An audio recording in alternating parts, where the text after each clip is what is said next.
नमस्कार दोस्तों। तो दोस्तों, जैसा कि आप जानते हैं, इजराइल दुनिया का एकमात्र यहूदी देश है जो भूभाग में तो हरियाणा का बिल्कुल आधा है, लेकिन आबादी के मामले में इतना है कि भारत की राजधानी न्यू दिल्ली में 3 इजराइल समा जाएं। इतना छोटा सा देश आज दुनिया के कई खतरनाक देशों में शामिल है।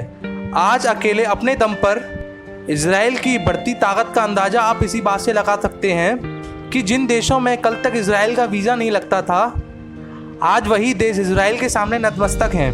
अंग्रेजी में एक कहावत है कि जब दो लोगों पर एक ही तरह का बड़ा संकट आता है, फिर चाहे वह कितने भी कट्टर दुश्मन क्यों ना हो, दोनों ही एक साथ आ जाते हैं ताकि वह उस संकट के सामने मजबूती से लड़ सकें। ठीक ऐसा ही हुआ है मिडिल ईस्ट में भी, जहां पर दो दुश्मन देश एक ही संकट आने पर दोनों देश एक हो गए हैं।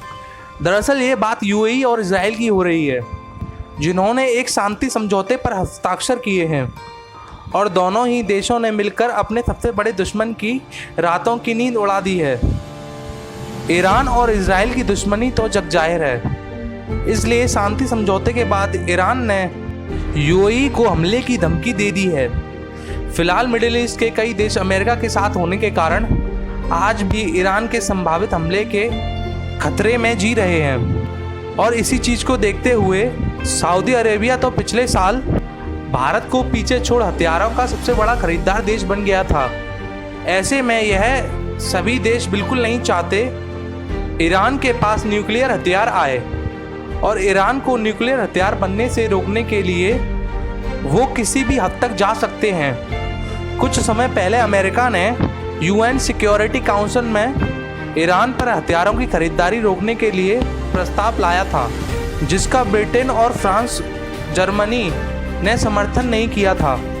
इजराइल ने अब ब्रिटेन, फ्रांस और जर्मनी सहित उन सभी देशों को सख्त चेतावनी दी है वे फालतू में ईरान न्यूक्लियर डील का समर्थन ना करें, क्योंकि इसके काफ़ी घातक परिणाम हो सकते हैं।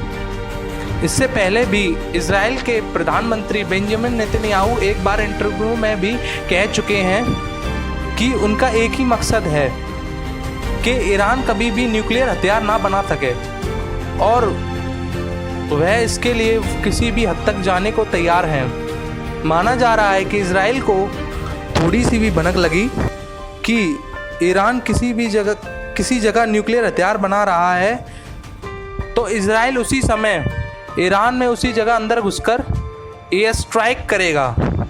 इतिहास में पहले भी यह 2 बार हो चुका है, जब इजराइल ने 1981 में ईरानी न्यूक्लियर रिएक्टर और 2007 में सीरियाई न्यूक्लियर रिएक्टर पर हमला करके दोनों को नष्ट कर दिया था। इसलिए कहा जाता है इजराइल एक ऐसा देश है जिससे कोई भी छोटा बड़ा देश दुश्मनी नहीं चाहता। 2014 में नरेंद्र मोदी की सरकार आने के बाद भारत और इजराइल के रिश्ते काफ़ी सुधरे हैं, और दोनों ही देश मुसीबत में एक दूसरे का साथ देते हैं। इजराइल की यह बढ़ती ताकत भारत के साथ दोस्ती के बारे में आपकी क्या राय है, कमेंट करके हमें ज़रूर बताएं। और अगर आपको ये वीडियो पसंद आई हो तो प्लीज़ इसे लाइक करें, शेयर करें और सब्सक्राइब करें।